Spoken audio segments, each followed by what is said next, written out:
Hey guys, welcome back to CraterMania, and I'm your host, Crater. Thanks for checking out the channel again today, guys. So, what's going on with everybody? It's been an eventful week for myself, I'll say that.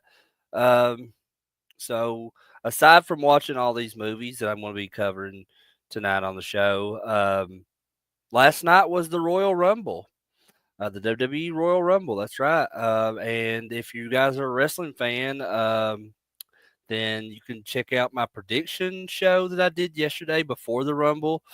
And if if you don't want to check that out, that's fine too. I mean, you don't really need to check out our prediction show now at this point, now that the Rumble is over.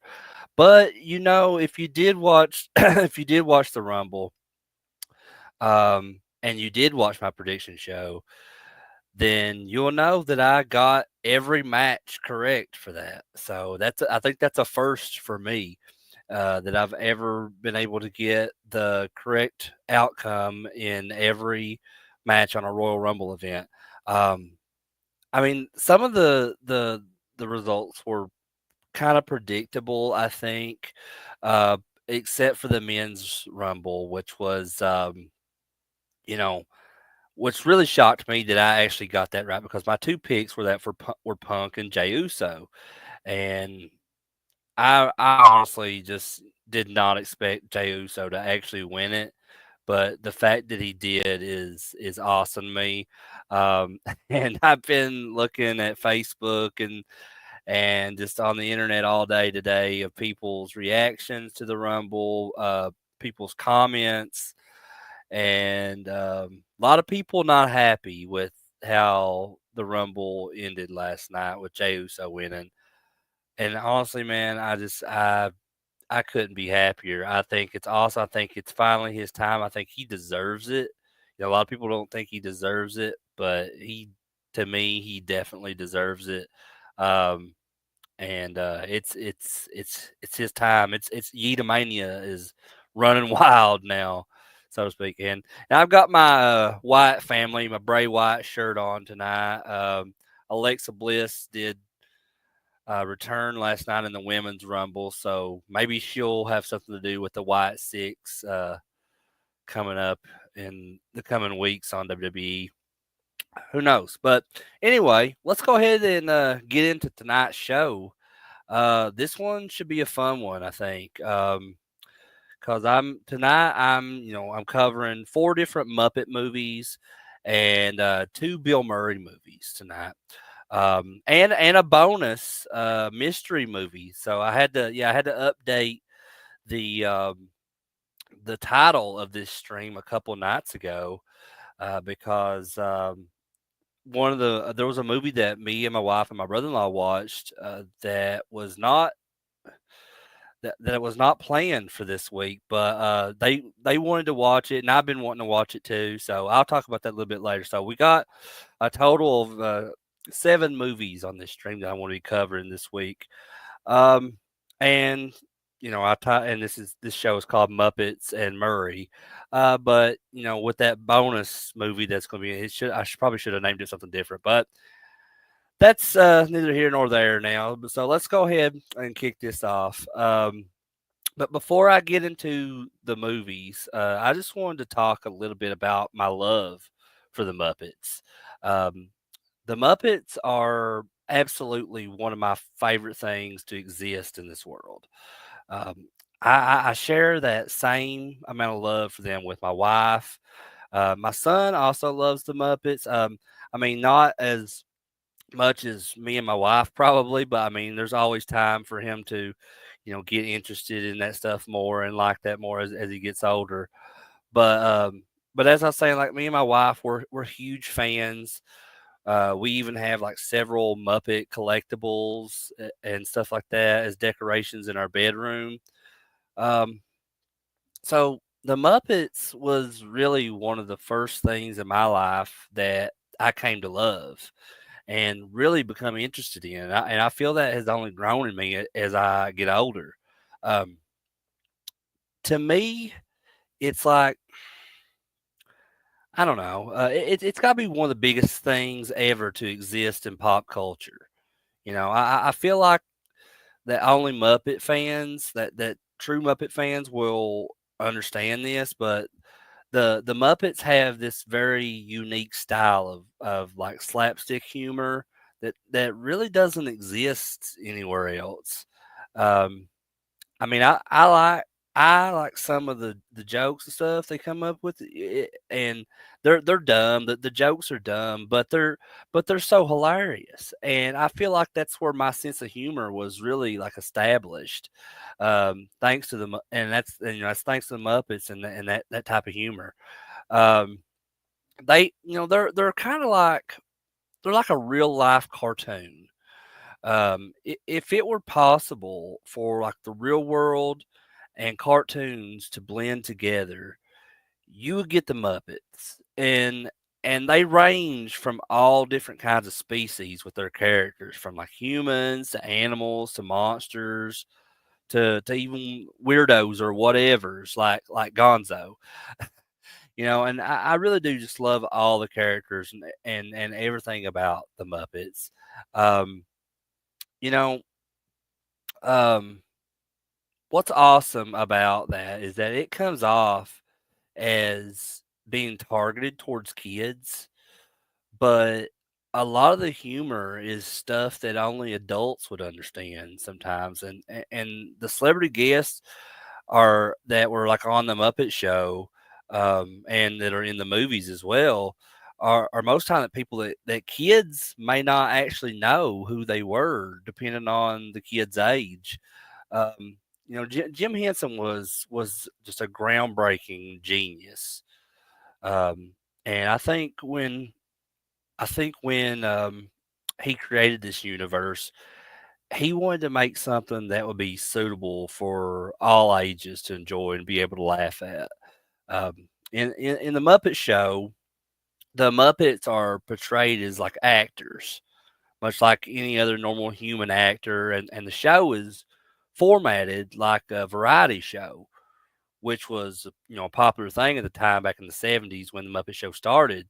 Um, they would have all kinds of like well-known actors and musicians, and the musicians would do like musical acts while they're on the show, and just different guest stars on the show, and the celebrity cameos thing became like a staple in the Muppet movies as well.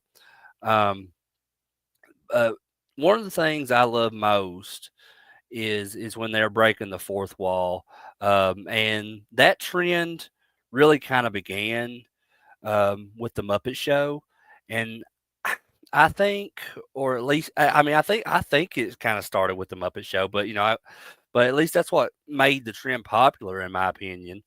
Um, it was always a running gag on the show and became this regular associated thing with the show and those characters, and like I said, it even continued into the movies.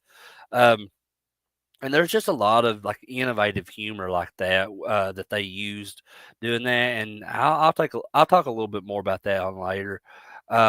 But I guess without further ado, let's go ahead and kick this off with the first movie that I watched this week from 1979, the Muppet Movie.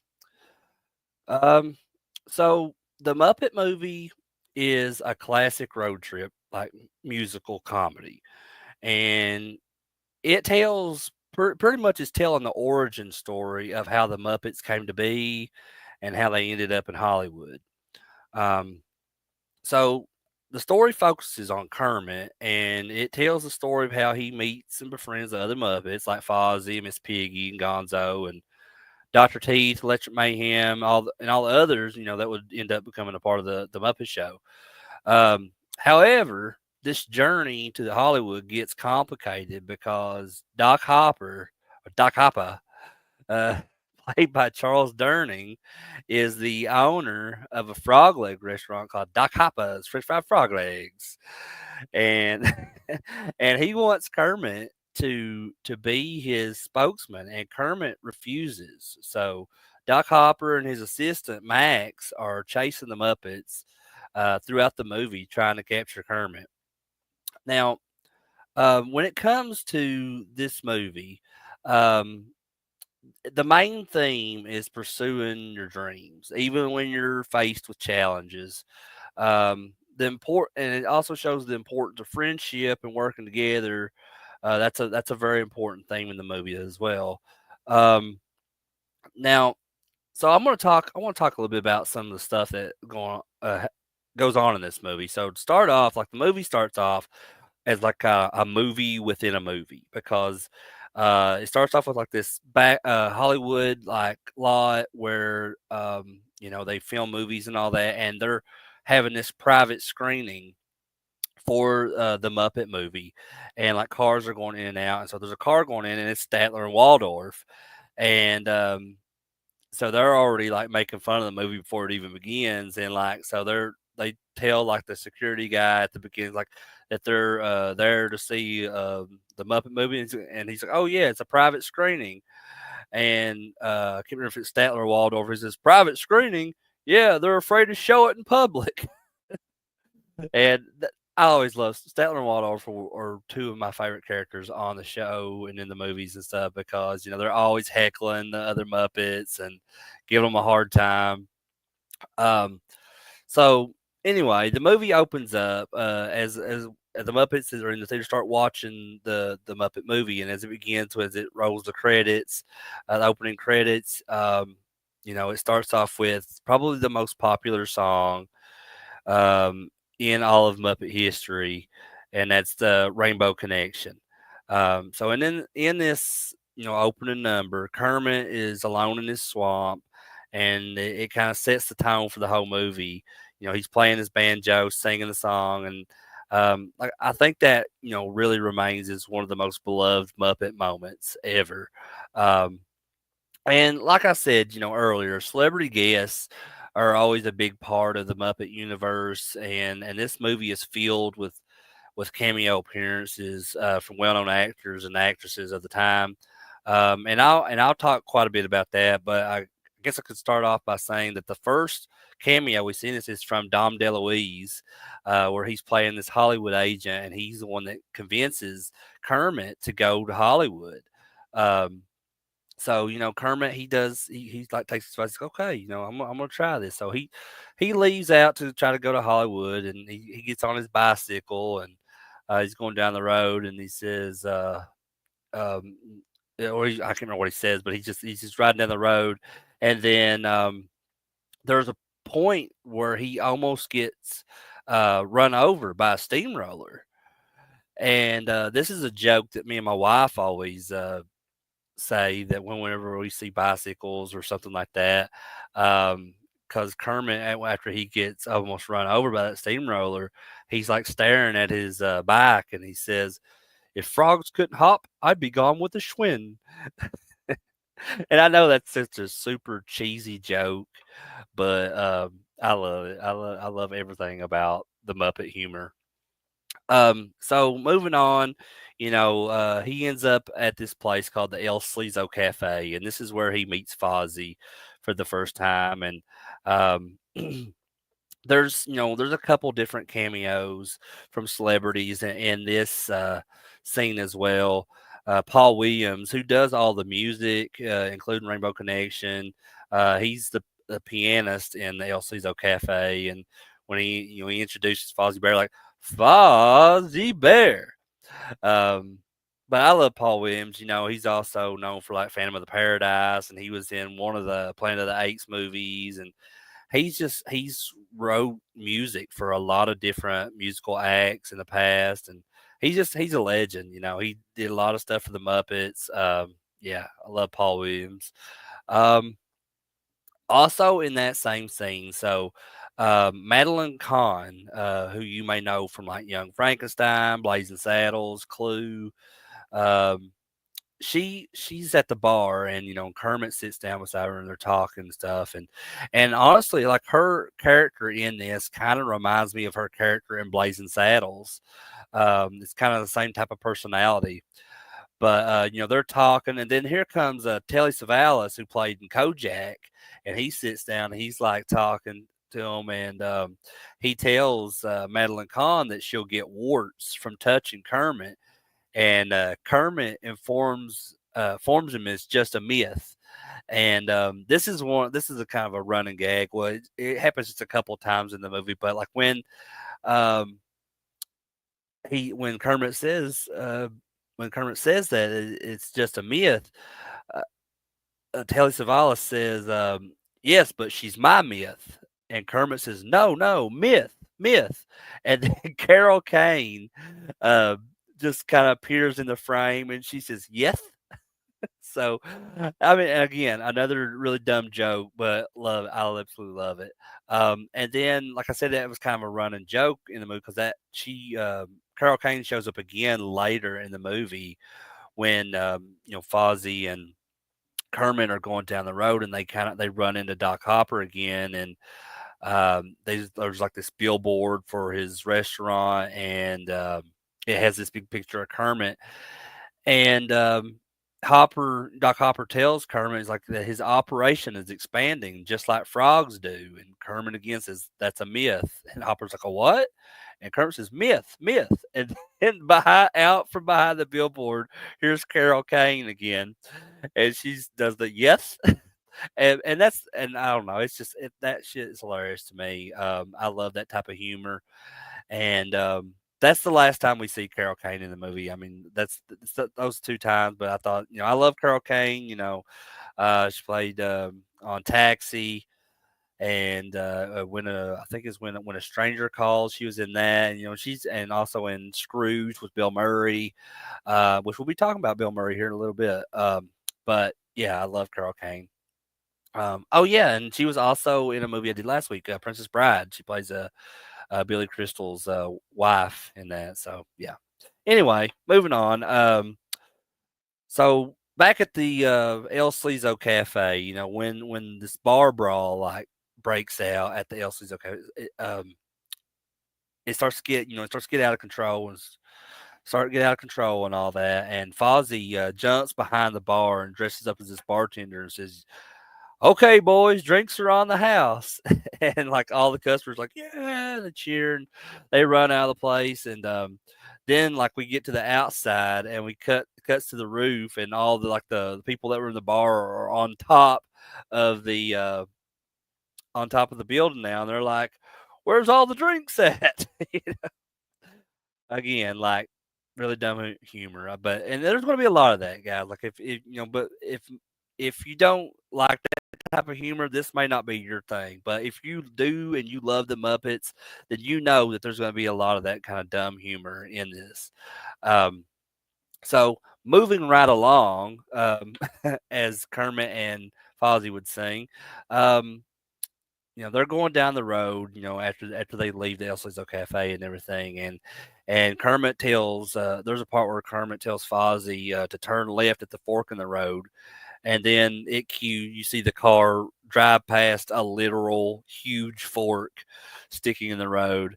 Um, Also, there's an interesting cameo during this whole moving right along scene where they see Big Bird.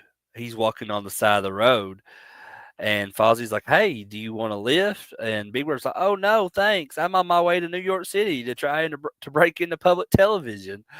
And and that's just alluding to he's going to do Sesame Street. So yeah, just I love that Jim Henson tied in another one of his creations into the Muppet movie with that.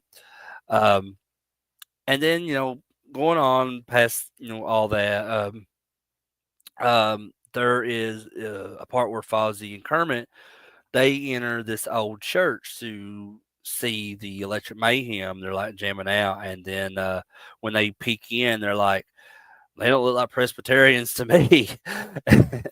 And in this scene, it shows a perfect example of how the Muppets break the fourth wall. So, Dr. Teeth and the Electric Mayhem, they want to hear like Fozzie and Kermit's story, and Instead of Kermit and Fozzie telling them of you know how they got there, what they've been doing to get there, they Kermit just hands the script of the Muppet movie over to the Electric Mayhem so they can read Kermit and Fozzie's story as to why they're traveling. As an alternative, to summarizing the whole movie up to that point, and as Kermit points out, it'll bore the audience. um, so what's even better about that joke is that when Kermit and the others get lost in the desert later in the movie, the Electric Mayhem find them because they read about it in the script. Um, so anyway, getting back to the scene where we first meet the Electric Mayhem, um, back at the church. So while Fozzie and Kermit are asleep, the Electric Mayhem they help disguise their Studebaker by repainting the car rainbow colored, so that way Doc Hopper wouldn't recognize them.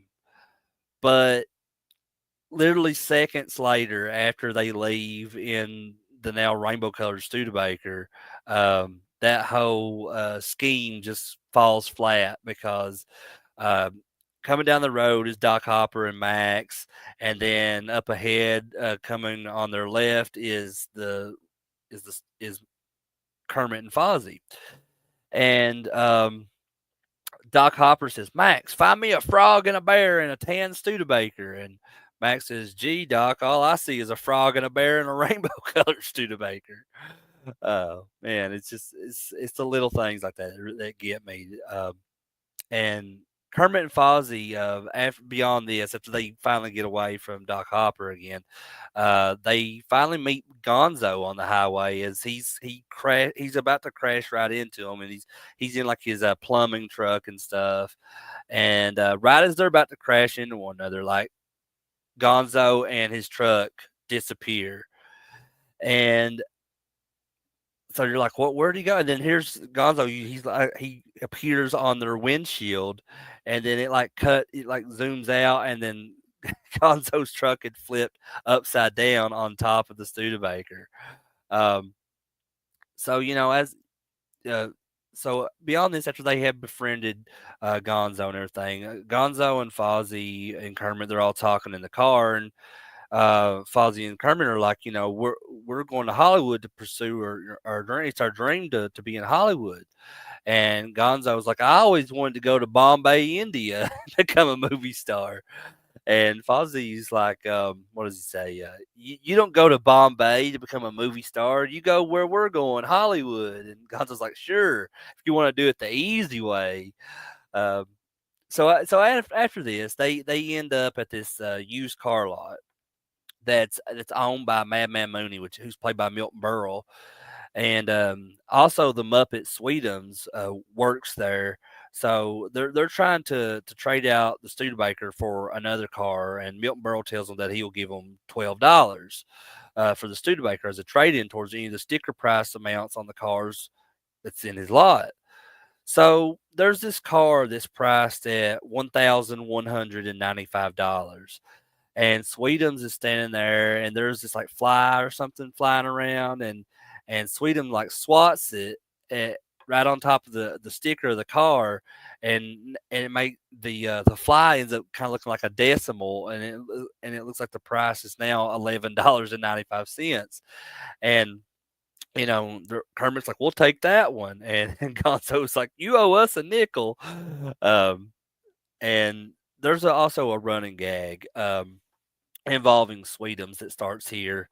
So after they purchase the car, Sweetums starts chasing Kermit and the others when he learns that they're going to Hollywood. He's like, "Hey, wait, you guys! I want to go to Hollywood."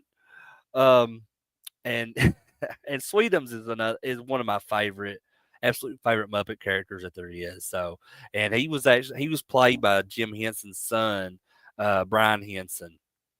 Um, but like I said, there's a running gag with that too. Like we see him again when we're introduced to Miss Piggy at the county fair that they stop at, and there's cameos in that scene too with like Bob Hope who plays an ice cream vendor, and Richard Pryor as a balloon vendor, And Piggy, she decides to leave with Kermit and his friends to Hollywood, and as when they do leave, here comes Sweetums again out of like a tent, and he says, he's trying to catch up with them, and then finally, in the ending of the movie, he crashes through like the projector screen, uh, finally catching up with everybody, and there's other cameos to mention in this, like Steve Martin, who plays the waiter at the restaurant, and Mel Brooks, who's Doc Hopper's mad scientist, and even Orson Welles and Cloris Leachman are at the end where Orson Welles plays the big Hollywood producer, and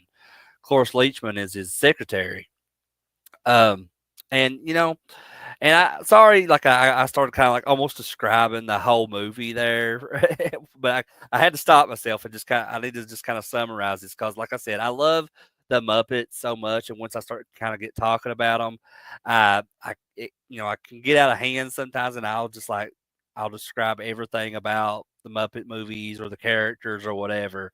But yeah, so had to take a moment there and catch myself before I got out of hand. But anyway, the Muppet movie, it's now considered a beloved classic.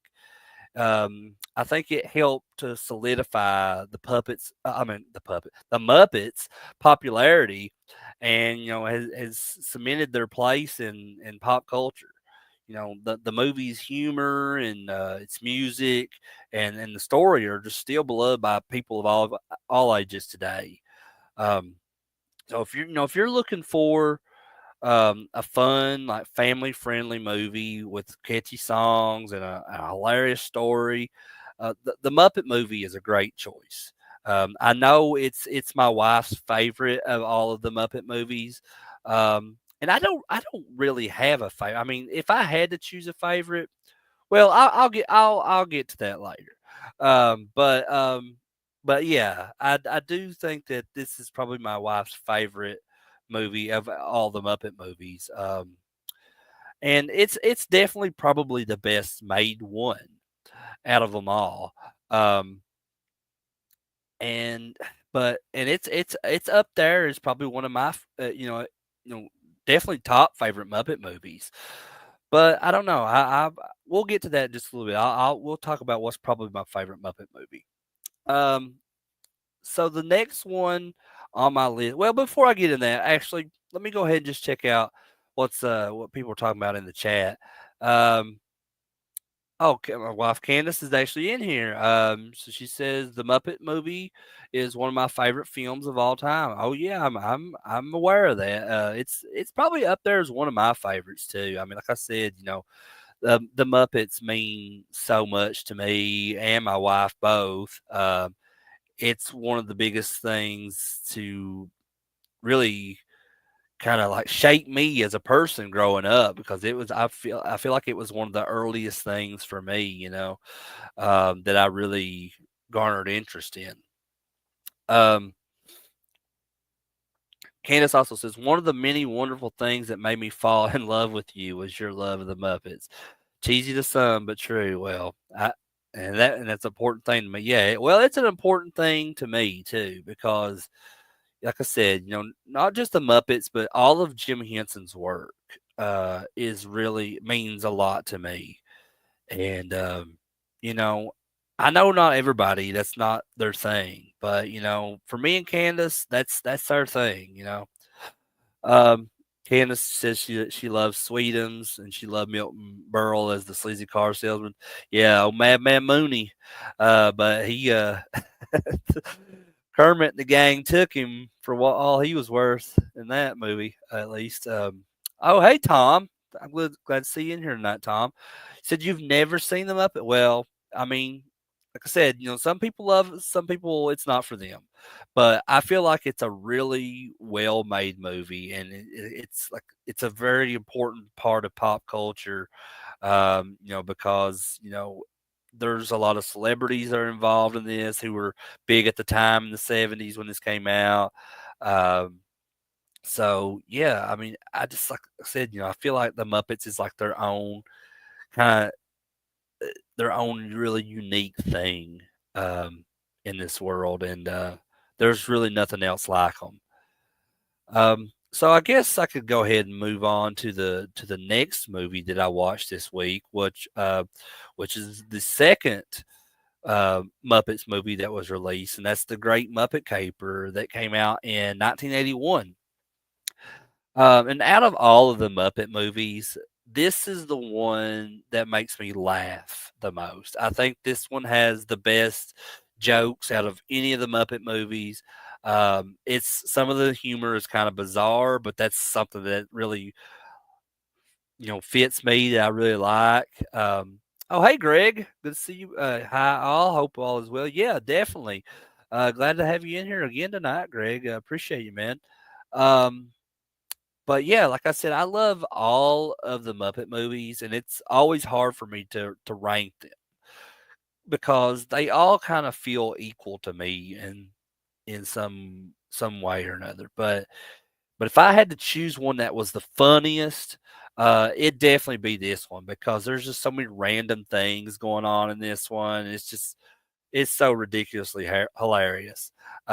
This was also the first Muppet movie that I ever owned on VHS. Me and Candace actually we owned the original one sheet poster of this. Um, I feel like it has some, like I said, some of the best jokes in the Muppet universe in this movie. So anyway, in the movie, Kermit and Fozzie and Gonzo are reporters for this magazine, and they're sent to London to investigate a series of jewel heists, with the main suspect being Lady Holiday.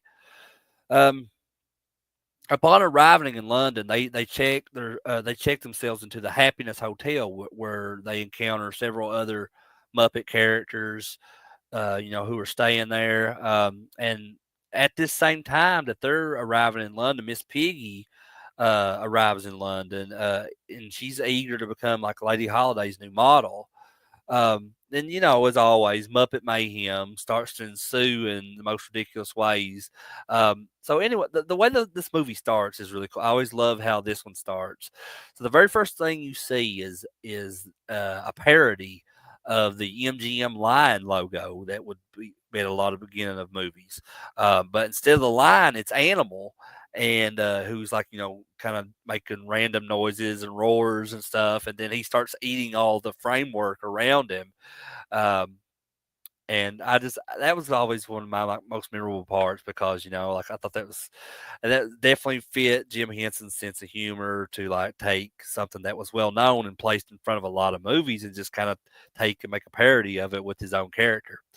Um, in this movie, Kermit, Fozzie, and Gonzo, like I said, they work for this magazine, and Kermit and Fozzie are identical twin brothers in this. And that's one of the best jokes in the whole movie. Like it's one of the best running jokes in this movie, and probably one of the most memorable parts for me is when every time the Kermit and Fozzie identical twin concept is referenced, it's so hilarious, and I mean so like so dumb, but I love it. Um, so like I'll give you a few examples of like this running joke.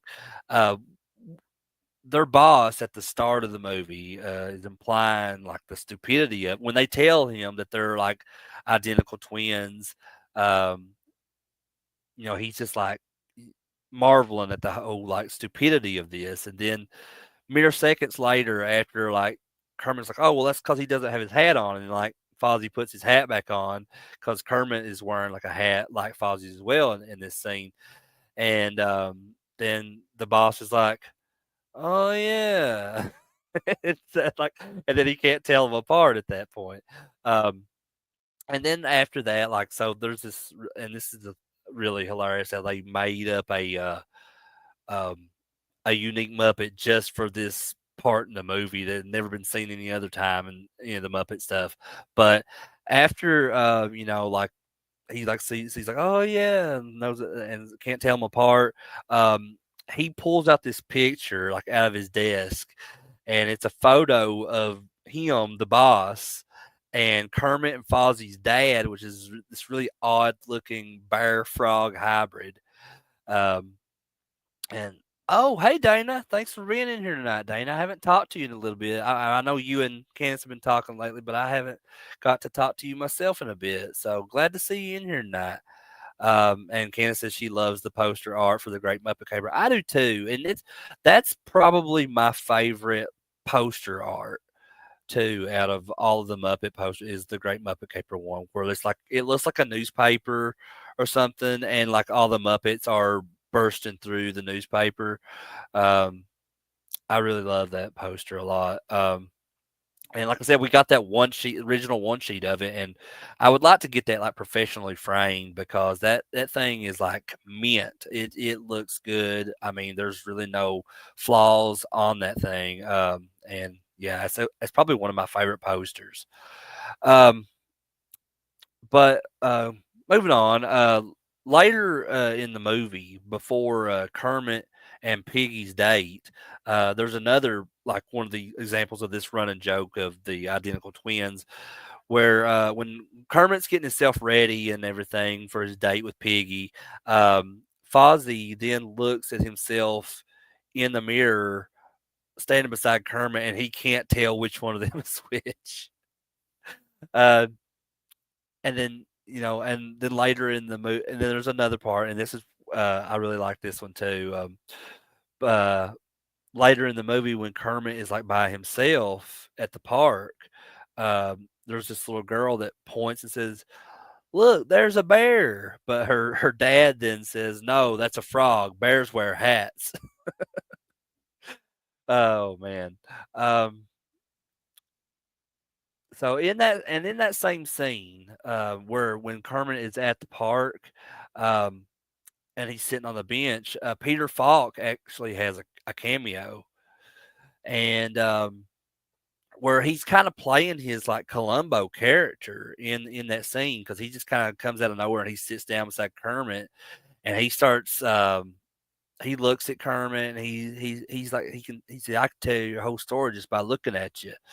And so Kermit just kind of sits there, and listens to him. And so Peter Falk just lays out like this whole story that couldn't be further from the events of the movie, even going as far as to name Kermit's like fake brother-in-law named Bernie. I mean, it's just a very bizarre story that he comes up with, and Kermit's reaction is just pure deadpan like comedy goodness. He says, it's amazing. You're 100% wrong. I mean, nothing you said has been right. And Peter Falk is like, really? And then he just tries to begin into another guess, and then but we don't ever get to hear it because Kermit like cuts him off and is like, "Hey, we're trying to make a movie here," and then Peter Falk like opens up his jacket and he has all these watches in his jacket. He's trying to sell Kermit a watch. Um, but anyway, I just wanted to mention I thought that was a really funny part in the movie that I liked. Um, so anyway, when Kermit, Fozzie, and Gonzo are arriving in England by being shipped like in the I guess it's like the cargo hold of the plane. They're all in these boxes that kind of resemble jail cells, and Kermit's labeled the one he's in is labeled a frog, and Fozzie's is labeled a bear, and Gonzo's is labeled as whatever. And then after they're traveling there for a little bit, and they have this little scene where they're talking in their crates. Here comes like this steward on the plane, and he picks up the crates and just throws them outside the plane, and they all come crash down, and land in this pond below in London. And Gonzo, of course, loves it when that happens. But soon after this is when they first go to the Happiness Hotel, and when they're doing like the Happiness Hotel song and everything, Pops, the guy that's running his name is the character Pops, and so him and Kermit start discussing like the payment choices, and Pops is A, credit card, B, cash, C, sneak out in the middle of the night. Fozzie's like, we'll take C, and Pops is very popular choice. Oh man, it's just really stupid stuff like that. I love it.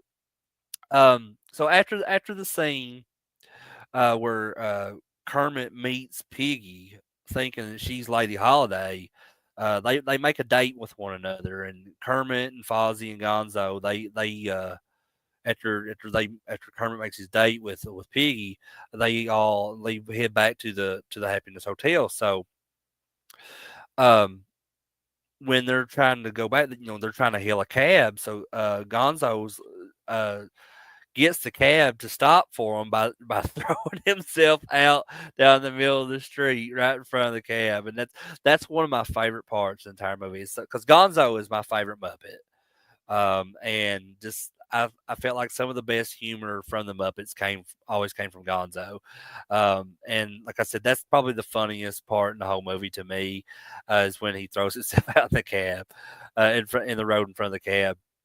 So the cab driver that ends up being the Muppet Beauregard. And there's this whole sequence where with him, and then every time they're trying to tell him to like make a turn, he does the opposite, and these like overhead shots of the cab like turning in the middle of the street and almost crashing into other cars. Oh, it's so funny. I love that. Um, so they start having this conversation on that ride, and Beauregard's like, "What's your room number?" And Fozzie's like, "What? I don't know. We're on the second floor." And Beauregard's like, "Oh, I'm sorry. I can only take you as far as the lobby." And then he rams right through like the front door of the hotel and crashes into the lobby. And after he lets them out, he just like he doesn't try to back it up or anything. He just keeps going forward and makes another hole on the on the opposite side of the building. That way he can get back out. Um, oh, okay. I just seen Dana and Candace were talking in the chat. I thought they were saying something to me, but anyway, so the whole 17 Highbrow Street thing. So that's the whole thing when Kermit and Piggy are discussing, making the date. Piggy makes up this whole like address that ends up being a legit address where John Cleese has a cameo, and he's actually the one that lives at this address. So, but like Piggy goes there, and she's like climbing up the side of the house or whatever, and John Cleese like notices her, and he's talking to like his wife at the dinner table. He's like, "There's a pig climbing up the side of the house." And it's so completely nonchalant. And then it gets to the point, like she gets there, and then she opens the door, and there's Kermit, and then like she takes Kermit, and they run upstairs, and they go and like hide in the closet. And so here comes John Cleese. He comes out, and he like opens the closet to find them, and he's like, so is there actually anything that I could do for you? So, and then like he recommends this restaurant to him because they say they want to go to a restaurant. Um, so he recommends this restaurant to him, which, and there's a joke. It's like, well, it's really more of a supper club. Um, but so they go on this day, and Kermit, take him, he takes a look at like the supper club's like menu, and he just about has a heart attack and then he says something like, what does he say? He says it's just sort of amusing that the roast beef is the same price as an Oldsmobile. Um, and anyway, Kermit he comes to find out Piggy is not actually Lady Holiday, and they end up having this like in character argument in the movie about why Piggy lied about being Lady Holiday, and then this like part of the movie kind of like transitions into like an out of character argument with like Piggy and Kermit is like they're like breaking character within the movie, and they start having like this other argument about Piggy overacting, and and Kermit's like, you're ruining the movie and all this. And I mean, it really has to just be, you have to see that scene to be believed. I've never seen anything like it before, like where like that's how unique the Muppets are, because like they will take something um, to being in character to out of character to almost feeling like a real life situation is happening, like there's real life drama between the two actors or whatever. Um, and it's just all caught on film. And I don't know what it is about that, but that I absolutely love that because it's so very unique. Um, now, when Kermit is trying to get Piggy out of jail, he wears this disguise where he's wearing he has a mustache and stuff, and instead of w- wanting her to call him Kermit, he's going by this name Rosenthal. Um, and when Rosenthal and Piggy like share a kiss from both sides of the screen for the prison visitation booth, Piggy remarks, "You have mesh marks on your face," and it shows him, and he does. He's got like all these mesh marks on his face. Um, but after breaking herself out of prison, she tries to hitch a ride with another cameo by Peter Ustinov in a garbage truck, and he tells her that he can't take passengers. So she says, "Well, I tried to be nice," or something like that, and then she like drags him out of the truck and tosses him to a pile of garbage where Oscar the Grouch makes a cameo. Um, and I want to stop for just a second and talk about like this theory that I have about Miss Piggy in this movie. So, and I believe this for a long time, but um, in I believe that a lot of this movie is a dream of Miss Piggy's. So she's portrayed in this as way more over the top than usual, and I just feel like a lot of the stuff that's happening with her when she's in the scenes just comes across as something she's imagined in her head. Um, and that scene with the strange like out of character fight that Kermit and her have just furthers that reason, and I have that theory. I mean, I'm more than likely the only one that thinks that, but I don't know. Um, anyway, there's a scene right when when Nikki, who's like the main villain in this, who is actually the jewel thief, him and his gang are like checking their equipment before for moving out to go and get Lady Holiday's like baseball diamond and steal that. So the Muppets, all the Muppet characters are trying to uh, come up with a plan as well to stop Nikki's gang from doing this, and also trying to clear Piggy's name because she was framed by Nikki and his gang for stealing the diamond, but or stealing the jewels from Lady Holiday.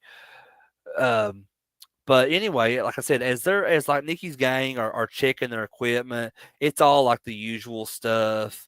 But the Muppets list, when they're checking like their list of stuff, it's a bit strange. So there's like they're when they're like going down the checklist, there's like wax lips, and Zoot's like, "Man, I just had them," and Dr. T's like, "Did you leave them in your other pants?" And Zoot says, "No, I don't have no other pants." And like I said, it isn't just strange. They don't actually even have any of these things anyway to supposedly to their need to fool the crooks. Like whoopee cushion, I think it's in the bus. Rubber raft, it's got holes in it. Fake vomit, it's all on order. Frisbee, lost. Peanut butter, animal ate it. And then in the midst of all this, when they're like coming up, they're talking with their plan and stuff. Janice from the Electric Mayhem, she just like they're all like talking all at once and stuff, and then Janice, so she's talking too, but like she's talking about something completely different from the actual plan to that they're coming up with, and like her out of nowhere dialogue when the Muppets are just they're all talking at once, they all like stop to see what she's talking about.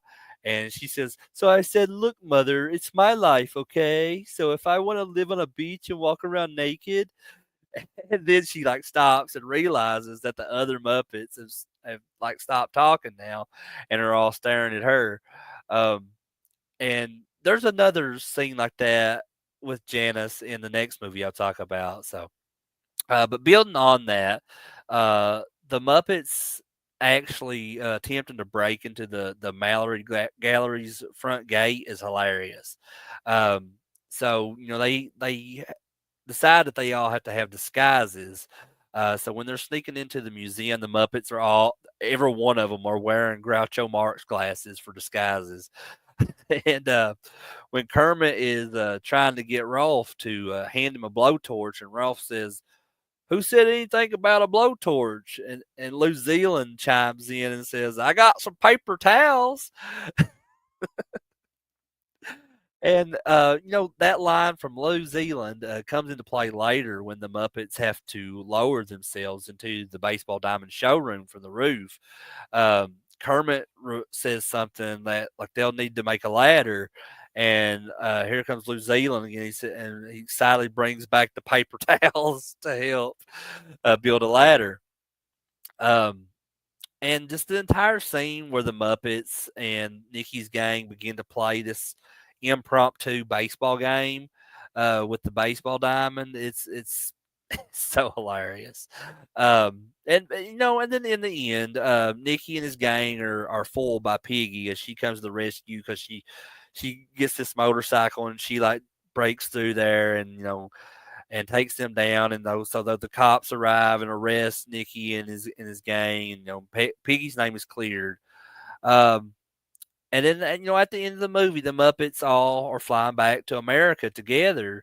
Even all uh, the ones at the Happiness Hotel, all of them are all together, and they get in this plane back in the luggage hold again.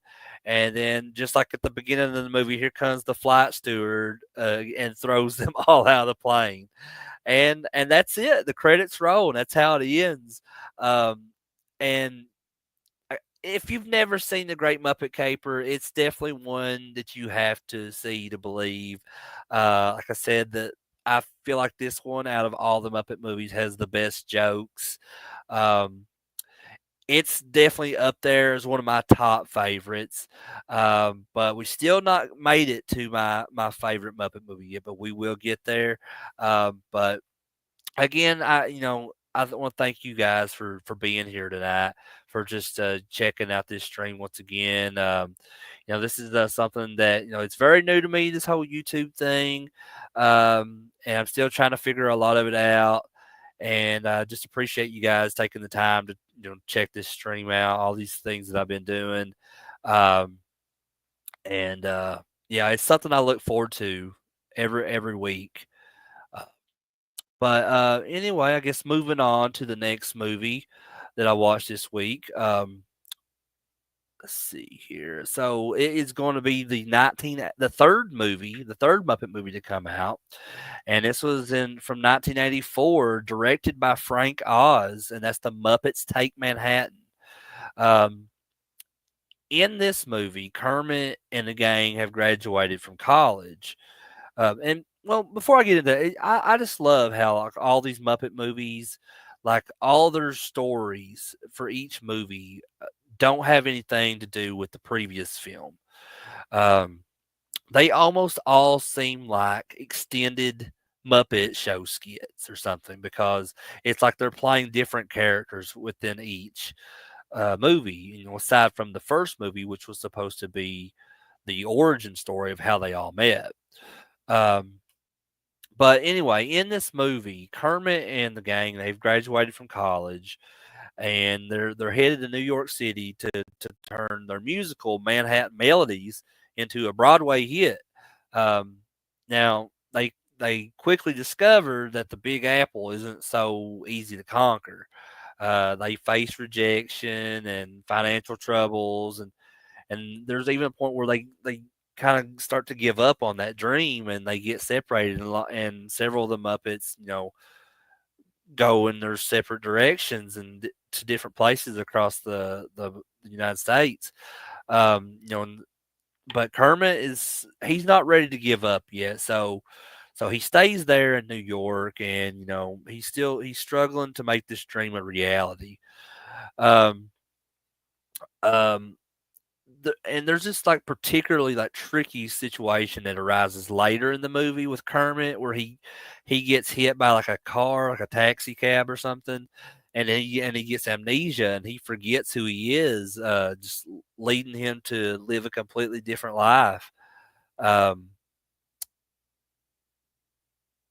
Candace, you said that each movie is different because the Muppets are actors. They're real to me, damn it. Yeah, well, yeah, exactly. That's how it should be, And I hate to bring up such a sad thing, but in the middle of this, but they're getting ready to shut down. I think in June this year at Walt Disney World in Florida at the Hollywood Studios Park, the Muppet Vision 3D like show that they would do. That it's been there for years. It was actually the last thing that Jim Henson ever worked on before he died, and unfortunately they're shutting that down. But the Muppets are not leaving the park, thankfully. So they've had a long time ride there at that same park. For the Rock and Roller Coaster with Aerosmith, but I guess that Disney lost the licensing to all the Aerosmith stuff, so they're changing up that roller coaster into a Muppets roller coaster now. Um, Greg said, "You remember Muppet Baby?" Of course, I remember Muppet. That was one of my favorite cartoons growing up, and actually, we kind of get the origin of the Muppet Babies in this movie I'm talking about right now, Muppets Take Manhattan, because there's a scene like in the middle of the movie where Piggy has a dream, and and in the dream it's when they were all babies, and then so they were supposed so in this one they supposedly knew each other since they were babies, but in the original Muppet movie, like they were older when they all met each other, but so yeah, that's another just thing about the Muppets, how all the stories are different. But like I was saying, in that little dream that Piggy has in this movie, like it's the style, like all the outfits, the way they look in Muppet Babies is the way the actual puppets look in that dream sequence in this movie. Um, and I guess that was like so popular amongst like fans and stuff that's what led them to end up doing the Muppet Babies cartoon, which, like I said, is absolutely awesome. And there's a guy that did like all the animation artwork and stuff for Muppet Babies called Guy Gilchrist, and he does a lot of conventions. And I've always wanted to meet him, and because like anybody that's associated with Jim Henson or the Muppets, I definitely want to meet them and thank them for just making my childhood awesome. Um, but anyway, back to the movie. Like I said, there's this whole thing that rises late in the movie with Kermit where he gets amnesia and he's living this completely different life. Um, but as always, the Muppets they stick together, and with the help of some friends, they find a way to bring their musical to the stage. So I love this movie so much for the same reason I love all the Muppet movies, and that's because it captures that universal experience of chasing your dreams and facing obstacles and just learning the importance of friendship. And then the Muppets' signature blend of like silly jokes and comedy and all the witty banter that they have between each other it's all there as well, and that's definitely one of the things that makes it great. Um, the movie's songs in this fit so well with this one because of the plot surrounding them want to put together Kermit's musical, and those songs are sure like any other Muppet song to get stuck in your head. Um, the movie itself, it showcases like all the energy and excitement of like New York City too, to the point to where it almost feels like New York City is a character in itself in the story. Um, and unless you've seen the movie, that's super hard for me to explain. Um, and as always, you can keep your eye out for a few celebrity cameos, like any other Muppet movie or the Muppet Show. Um, Liza Minnelli's in this, and Joan Rivers. Now, I love the scene with Liza Minnelli. It's very brief, but it's like when Kermit goes to this restaurant and he takes the Rizzo and the other rats from the little diner that Kermit's working at in the movie, and so he's trying to get the Rizzo and the other rats to help him, like, get people's attention, like, and so they're like they hide underneath all the other people's tables at the restaurant, and Kermit like sits over in the corner, and he's like disguised with this like suit on and got a hat and a mustache and everything, and Rizzo and the other rats are like whispering like, "Hey, there's that famous Hollywood producer Kermit the Frog," and there's like all these pictures of like these caricatures of celebrities on the wall, and there was one there of Liza Minnelli that they took down and they put like the character of Kermit up on the wall, and then after this, Liza Minnelli, the actual Liza Minnelli, walks in and she like sees that um, that her picture has been taken down, and she says, "What did I do wrong?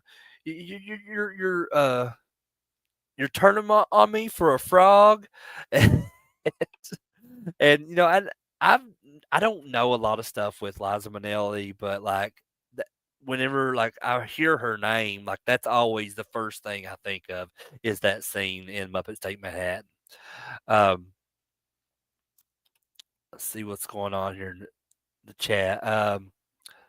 Candace says Muppet Babies were one of my favorites as a kid. I always thought Betty White was Nanny when I was a kid. The Golden Girls was on at the same time, so I thought it was Rose speaking. You know, I've never thought that, but I can definitely hear Betty White in that. I don't know who actually did the voice of Nanny, uh, but I could definitely hear Betty White now that you mentioned that.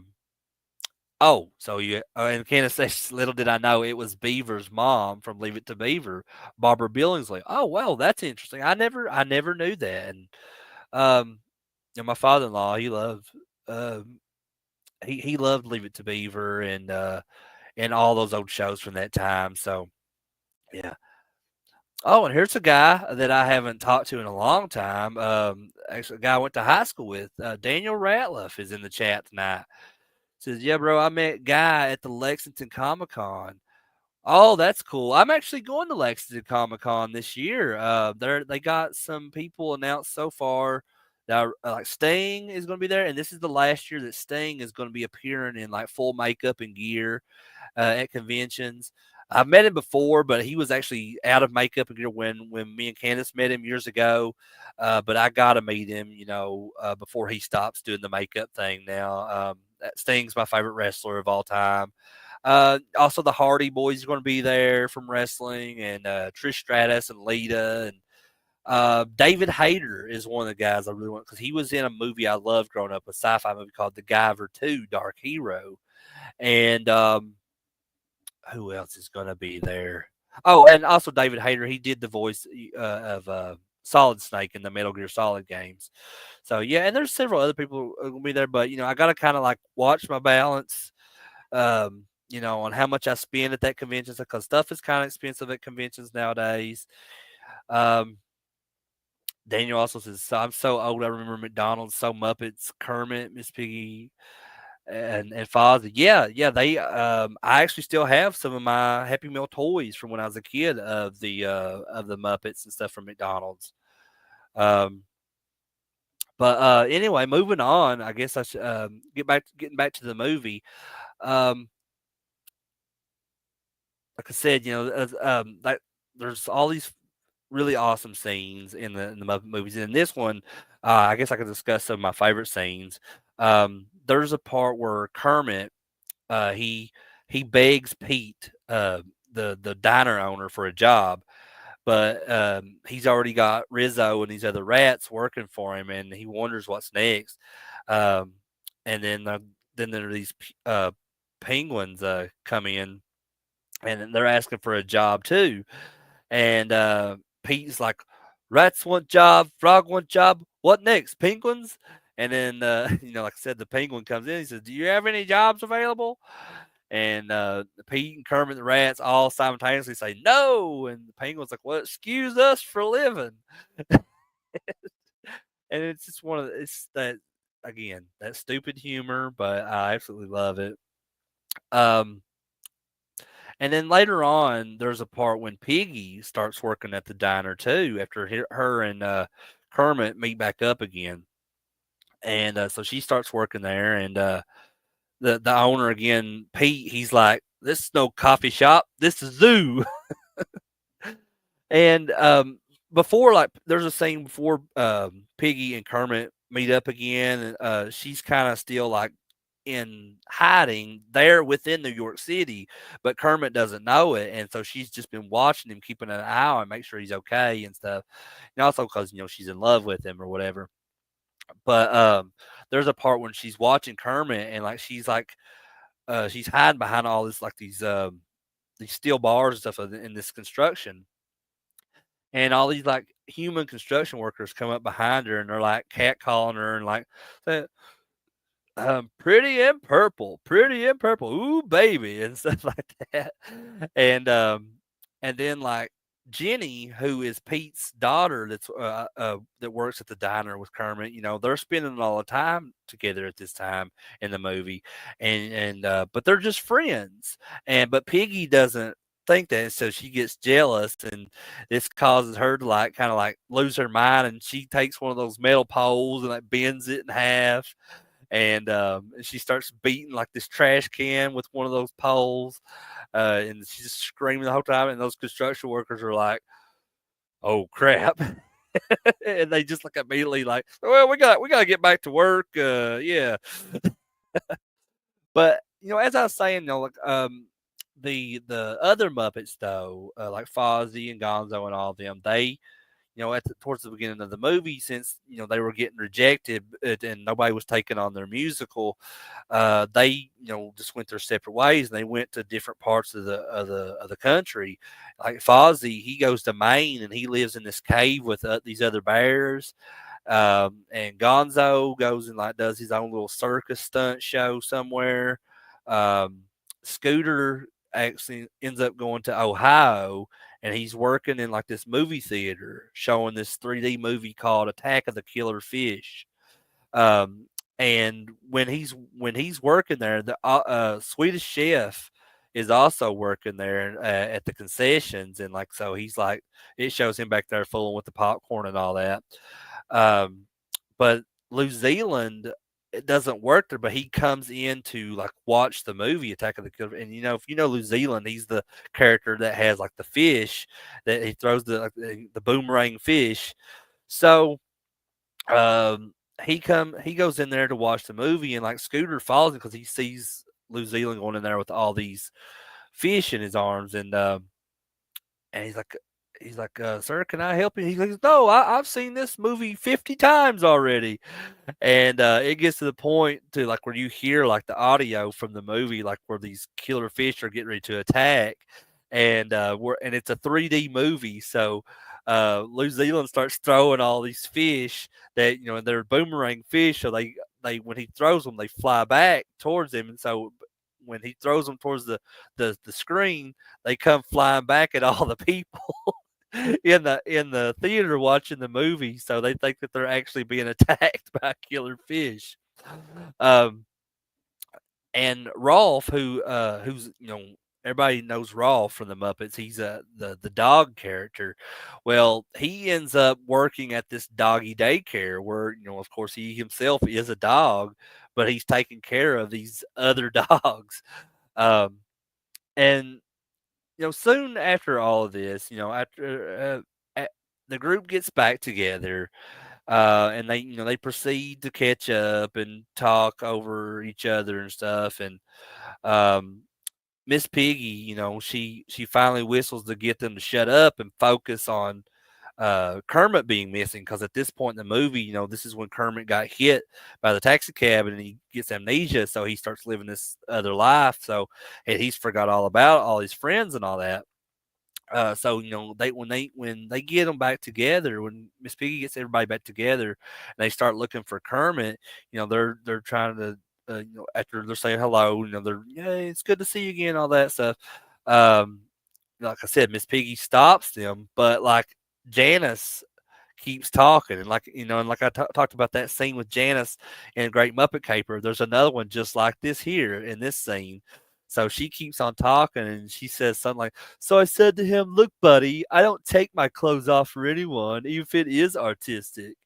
And then it's just the same type of scene from Great Muppet Caper where she like realizes like that everybody else has stopped talking and they're just staring at her like, "What the hell?" And she's like, "Oh." But moving on from that, they finally meet back up with Kermit, and like I said, he's still got amnesia. He doesn't remember who they are. And at this point, there's a guy that has been that's wanting to produce their musical and put on. So it's coming down the wire. They only have like 2 weeks before it goes on, and Kermit's still got amnesia. Um, but it comes down to the night of the premiere of the musical, and he's still got amnesia, and then they're just trying to everything they can to snap Kermit out of this. And Miss Piggy starts like talking to him all lovingly, and it's like, how important it is for her and him to be in a relationship, and then Kermit, and this is a very hilarious thing where Kermit, he's like, "With you in love with a pig? Oh, wait till I tell the guys in marketing. Maybe you expect me to go hog wild. Maybe perhaps you could bring home the bacon. Oh, the sounds of love. Sue-wee, oink, oink." And then this is like, Miss Piggy is like mad as hell at him saying all this. And she's like, "Cancel the show." Uh, and even in the background, like Fozzie and the other Muppets are like, "Oh crap!" Like they can't believe that Kermit is really saying all this stuff to Miss Piggy, and just the look on their faces is just priceless. But then like I said, Miss Piggy's like, "Cancel the show," and like, "Hey," and she does like her like karate knocks the shit out of Kermit, and he goes flying to the back. Um, and when she does that, she knocks his memory back, and so he everything comes back to him. And So then they just go on and they do their musical, and and that's pretty much how it ends. I mean, that's the Muppets Take Manhattan is a must watch for Muppet fans everywhere. I mean, if you ever watched it, years ago, I really suggest watching it again. This was when I watched it again this past week. It was the first time I've watched it in many years. So yeah, and it was just even better than I remember it being. Growing up watching it. Uh, but yeah, my friend Daniel again, he says he just wanted to stop by and say hi. Now I seen you, bub, looking good, man. Got to get ready for work, man. Third shift. Oh yeah, man. I know all about that. Like I luckily I don't have to do that kind of shift anymore. My brother-in-law is still doing that. He works at Walmart, so he knows all about this third shift. But yeah, man. Hope it's good seeing you again. Good talking to you again. Hope you have a good day at work. I know that's tough sometimes because I don't. There's a lot of days I don't have good days at work, but it is what it is, brother. But yeah, definitely good hearing from you, and hope to see you in here again, man. Let's see. Let me get back to this. So the next movie on this list is going to be the last Muppets movie that I'll be talking about for the night. And this one takes place 15 years after Muppets Take Manhattan. Um, and so it was released in 1999 and directed by Tim Hill. And this is my favorite Muppet movie, and that's Muppets from Space. Now, the reason I love this movie, one of the reasons it's my favorite, is because, like I stated before, Gonzo is my favorite Muppet that there is, and uh, and this movie follows Gonzo and really focuses on him. Um, and this was the first time I think that a Muppet movie's main focus was on Gonzo. But the movie shows how he feels out of place, and he longs to find others like himself, because in everything before this, it's never made clear as to what Gonzo actually is. Um, he's been referred to as a weirdo or a whatever in this. Um, and he tries to discover his origins, and he has these visions like in his alphabet cereal and stuff like that. Just other things that are leading him to believe he's an alien. Um, and when he's contacted by his supposed home planet, there's this secret government agency that's aligned with the military that's trying to get him, and they eventually capture him and Rizzo.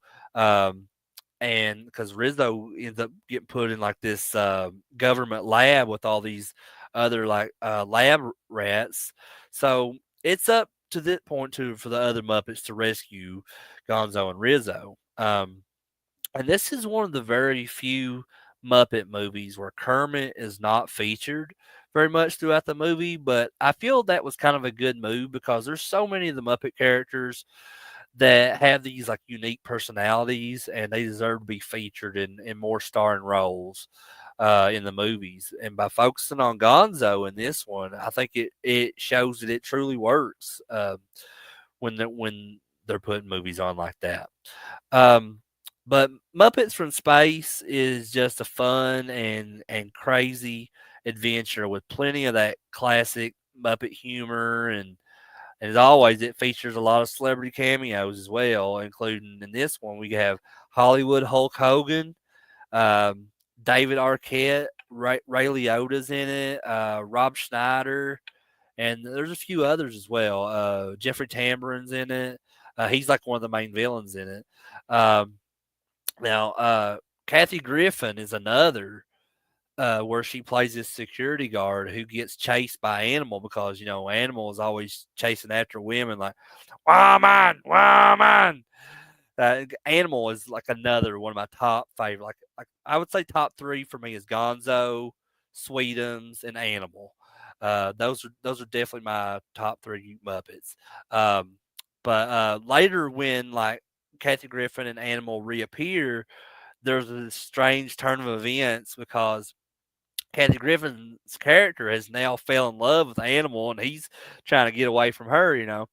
Um, but what I love about this movie is the fact that it explores the idea of belonging and self discovery, and I think that's a really important aspect to everyone in life, as we're always trying to figure out who we are and what we like and where we come from, that sort of thing. Um, Gonzo's journey in this also just kind of highlights the importance of accepting yourself, even when you feel different. Like I believe everyone has at least one thing that they feel is weird about themselves, um, and nobody's perfect, but I feel that's what makes everybody unique in their own way. Whenever they have that weird thing about them that they think is weird, but sometimes that weird thing about you may not be weird to somebody else. I mean, that's why it's always good to be yourself. Um, but another thing the movie also shows the support of Gonzo's friends and how that emphasizes the power of like true friendship and overcoming challenges and all that. And I think that's why I love the Muppets so much because I grew up learning all of these different life values and priorities from Jim Henson and his creations. And that's why he's one of my biggest inspirations in life. You know, the Muppets from Space soundtrack in this is super cool. Like it's very different from any of the other Muppets soundtracks. It's been where there's usually like original songs composed for them, but instead this one has a very different soundtrack with a variety of like funk and soul classics. Rather than what those original songs we usually expect. And it's got some good ones in it too, like "Shining Star" by the Dust Brothers, uh, "Brick House" by the Commodores, "It's Your Thing" by the Isley Brothers, and "Get Up Off of That Thing" by James Brown, of course. I mean, the Godfather of Soul. Um, and I believe this was the first Muppet movie to primarily use pre-existing songs rather than those original songs that's used in the movies. Um, they were kind of like stepping outside the box there when they made this one. Um, and this was made several years after Jim Henson was had passed away. But I feel it still has that Jim Henson essence of the style of the Muppet filmmaking in it. So that's I love that as well about it. Um, and talking a little bit more about the songs that were in the movie, strangely enough, these songs fit perfectly with the movie's tone, and they match up to Gonzo's character too, if that makes sense. They just really kind of fit his style. Um, Now, talk about two of my favorite scenes from this movie. Oddly enough, are the opening and the ending of the movie. So in the opening scene, Gonzo he has this nightmare where he's trying to board Noah's Ark as the floodwaters rise. However, Noah refuses to let him on board because Gonzo was just one of a kind creature, and Noah's only allowing pairs of each animal. I think this scene is significant because it shows Gonzo's feelings of like isolation and loneliness, as he is the only one of his kind and doesn't know where he belongs, and that's where it really sets the stage for like the rest of the movie after that. But my like I said, my other favorite scene in this movie is in the ending when the aliens finally come and they all look like Gonzo, and there's this whole party going on for Gonzo, and he's about to leave with them after searching for him for so long and trying to find his identity, and so he goes to say his goodbyes to the other Muppets, but ultimately in the end he changes his mind and stays on Earth with his friends, and so in the end Gonzo discovers really that his true family isn't necessarily from outer space, but rather the friends and the loved ones he's made on Earth, and he chooses to stay with the Muppets, embracing his unique identity as a whatever or a weirdo or um, and this is a heartwarming conclusion to the movie.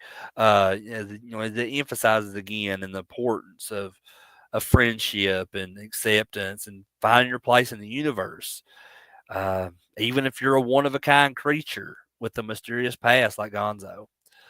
Um, so yeah, that's all the Muppet movies that I that I watched this week. I mean, I may do more in the future. I know I'll definitely do Muppet Christmas Carol later in the year when it gets around Christmas time. I'll get to see. There may be a few others that I may add in there. But like I said, this is something that I definitely had to do for this channel. I definitely had to cover the Muppets and talk about my love for them, how much those movies and just the Muppets in general mean to me. And thank you guys again for just being here and listening to me ramble about that stuff. Um, but moving on from the Muppets, now we get to the Murray part of the show, where we're covering some of Bill Murray's best movies, some of my favorite Bill Murray movies. Um, and well, actually, you know what? I'm gonna stop right there and retract that, rewind a little bit. So now we're going to talk about the mystery bonus movie of this on this stream that was added last minute on Friday, because like this is a movie that I had been wanting to watch for a while, um, and well, not too long, but because it just came out the end of last year, and it is a horror movie, and this is something my wife Candace was wanting to watch, my brother-in-law CJ was wanting to watch it, so there's like, hey, let's watch this on this past Friday night. And I was like, okay, I'll go ahead and I'll add that into my stream for Sunday, and I'll talk about it too. And like I said, I wanted to like this movie so much, and um, this, of course, if you probably figured out what this is by now, it's a horror movie. It just came out at the end of the last year. It's Nosferatu 2024. Robert Eggers directed. Um, I wanted to like this movie so much, um, but I ended up being so frustrated with this movie, and I did not really like it that much. Um, you know, I and I'm only going to talk about this briefly, but just because I didn't really care for the movie. But like, I will say this about it. The atmosphere of it. The it has absolutely stunning visuals, and the atmosphere of like complete dread in it. Is very it's very cool. I did like that part about it. But, just the story, the pacing of the movie, there's like these long stretches of silence, to where they're trying to build tension, but it ultimately just seems kind of boring to me. And like the plot is kind of like all over the place. They keep jumping between these plot points in the movie. Um, and none of it really like stays consistent. And I just didn't like that about it. And it, even the characters themselves, like while they're they have good acting skills. I really liked the guy that played Thomas. I can't even think of his name right now. But I think he's a great actor. I loved him in like the X Men First Class movies, and he was in Renfield with Nicolas Cage. Um, I think the guy's named Nicholas Holt, if I'm not mistaken. But I really like him. But the thing is, I didn't like his character enough to care. I didn't care really about any of the characters in this Nosferatu version. I thought that Lily Rose Depp's character was very annoying in this, and some of the scenes with her, especially there's a scene between her and Nicholas Holt's character Thomas, point in the movie, and there's something that happens. I don't want to say too much about the movie because I don't want to spoil stuff for people that have not seen it, but because it's still fairly new. But just some of the choices that they made from going from scene to scene and stuff that happens within those scenes is very questionable. But like I said, it got to the point where I didn't really care about any of the characters or what was happening to them. But I will say this about Bill Skarsgård's portrayal of Count Orlok in this. That is one of the things that I did like in the movie. I didn't really like his. I was more keen on his physical presence, what he looked like, but the actual character itself kind of like didn't really have that menacing charisma that Max Schreck had in the 1922 Nosferatu. And there's parts in this with his character that are supposed to be terrifying, but they come off a little bit more comical than they should be. And I feel like that kind of diminishes that whole like gothic horror element of the movie. Um, Maybe I should give it another try. Maybe I might think different on second watch. But as of right now, I'm not crazy about the idea of watching it again. Um, like I said, I just think there was too many things that it had flaws in the movie that I really can't ignore. Um, and I think in my opinion, it fails to live up to the legacy of its source material.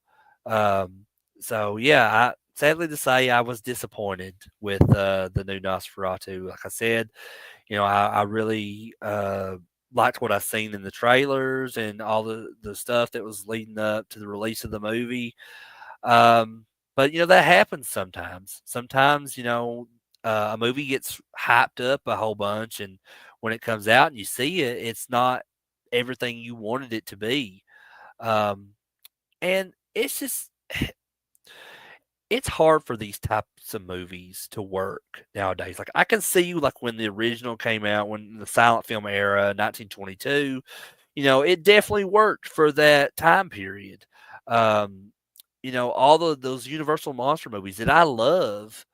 I mean, the Universal monsters is one of my favorite things. Um, those worked so well because of the time period they came out in.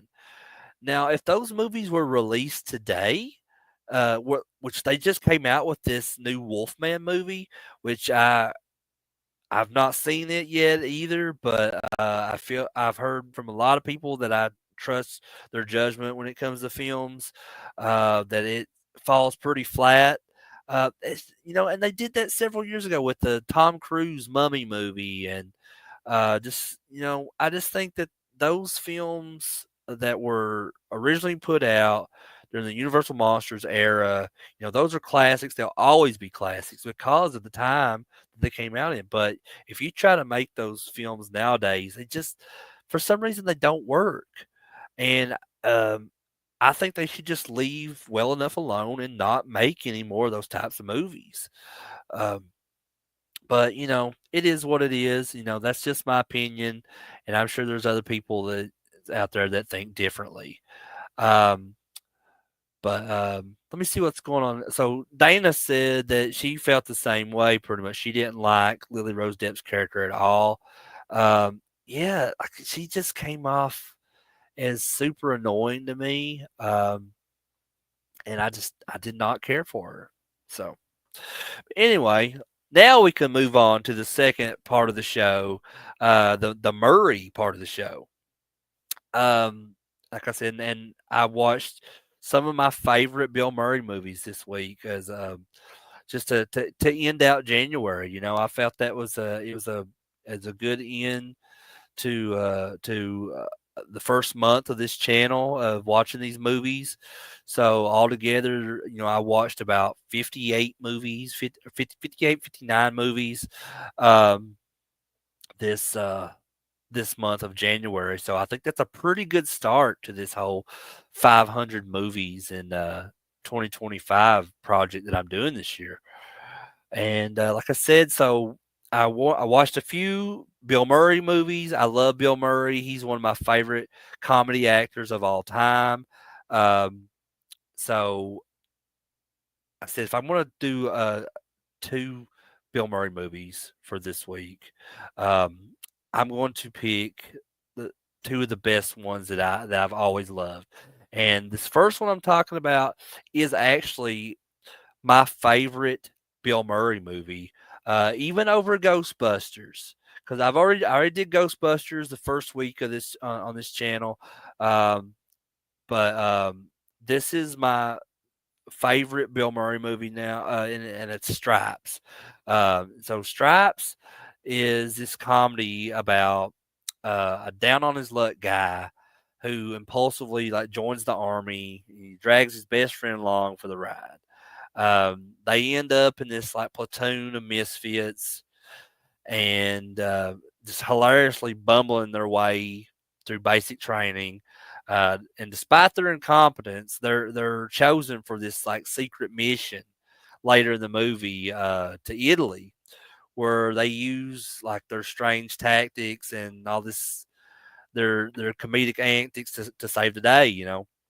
Um, it's a satire of like military life, and it showcases how much of a comedic genius that Bill Murray is. Um, so Bill Murray plays John Winger in this, and he starts off the movie. He's a cab driver. He's also a photographer, um, and he's not really enjoying life that much doing what he's doing. And there at the beginning, he picks up this like rich lady. She's like really snooty acting, and she like tells him to get her luggage put in the trunk, and she was in a hurry. So like this whole time, like on the cab ride, she's like nagging him and all this, and then he finally just gets tired of her shit, and then he just decides he's going to quit his job. So they're on this bridge, and he like turns the car sideways in the middle of the road of all this oncoming traffic, and he just gets out and leaves her there. Um, And all at the same time as this. So it's introducing Bill Murray's co-star Harold Ramis, which plays Russell, John's best friend, and he's this like English language teacher who are teaching all these immigrants that've come into America how to speak English. And this is one of my favorite scenes in the whole movie.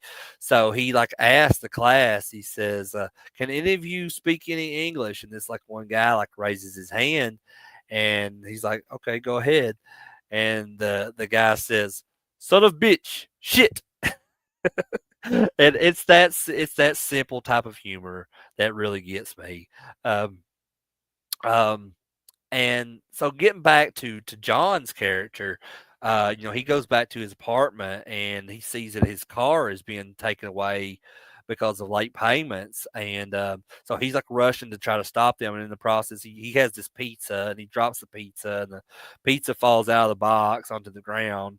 But after like the car takes off and everything, he just like whatever and says fuck it, and he still picks up the pizza, puts it back in the box, and goes up to his apartment and where his girlfriend's at, and he's like, "Hey, I brought you a pizza," and I'm assuming like his girlfriend was like a model or something because there's all these pictures up there in his apartment that he's taken of her and all that. But she's kind of like fed up with him now, and just, looks at it as like his life is not going anywhere, so she leaves him. And then after she leaves him, John has this like ball goal in his apartment, and he starts playing ball. And then here comes Harold Ramis's character Russell, who comes in, and they're like talking and all that. And while they're talking, John is like still like aggressively playing basketball, and then he like finally like throws the ball, and he throws it through his apartment window and breaks it. And then he like yells out the broken window. He's like and asks some guy on the outside. He's like, "Hey, can you toss that back up? That's my ball." And then the ball gets tossed back up, and it goes through the other window beside of it, breaking it too. Um, so after this, John and Russell are like talking about enlisting in the army. So John and Russell, they are talking about this, and it's mainly John, but he's talked Russell into joining with him. Um, so Russell agrees, and then they go to enlist in the army, and they sit down for this interview, and they're just asked a couple personal questions by the uh, the guy from the army there before they register, and he asks them if they've ever been convicted of a felony like robbery or car theft, and they're like no, and then never convicted, and they also he also asks them if either of them are homosexuals, and they like both look at each other all kind of like lovingly in a joking manner, and John says, "You mean like flaming or?" and, and then Russell says, "No, we're not homosexual, but we are willing to learn." And it's that type of deadpan style comedy that it's comedic genius. There's nothing like that anymore. And I absolutely love Bill Murray and Harold Ramis both, and they were really good friends in real life, and that's why they worked together on this. They worked together on Ghostbusters. Harold Ramis he directed Groundhog Day that Bill Murray's in. This that those guys together are amazing. Um, but after they've registered and then they're getting on the bus and on that, we're introduced to Judge Reinhold and John Candy's characters. And Judge Reinhold, this was his first movie that he ever did, and so he plays the character of Elmo, and John Candy plays the character of Ox. And this is one of my favorite John Candy characters in his entire career. Um, so after they get on the bus and everything, and then they get to the military base where they're going to do their basic training. It starts off, like when they do the marching and everything, they're um, uh, John and Russell are in the back. So Harold Rams's character Russell, he starts like singing that song "Do a dee dee dee dee dum dee dee doo" while they're all marching, and so it's kind of like a whole montage of that, and then it kind of goes into this scene where they're like introducing all these other characters that are part of that platoon. Uh, so we meet this one guy that they call him Cruiser. He's kind of dumb. He's not very smart. Then we got this guy. His name's Francis, but he hates being called Francis. Instead people call him Psycho. He's like, call me Francis and I'll kill you. And then we're in uh, Ox, which is John Candy's character. He's giving his story and where he come from and all that, and and I love that scene because a lot of that I read that a lot of that when they were telling the stories, giving their like backgrounds and all that, that was all improvised and just a lot of like made up dialogue as they were filming the scenes. So I thought that's very cool. Another guy that plays in this, John Larroquette, he plays Captain Stillman. But even though he's the captain of this platoon, he doesn't seem fit to be a captain as he kind of comes off as kind of foolish.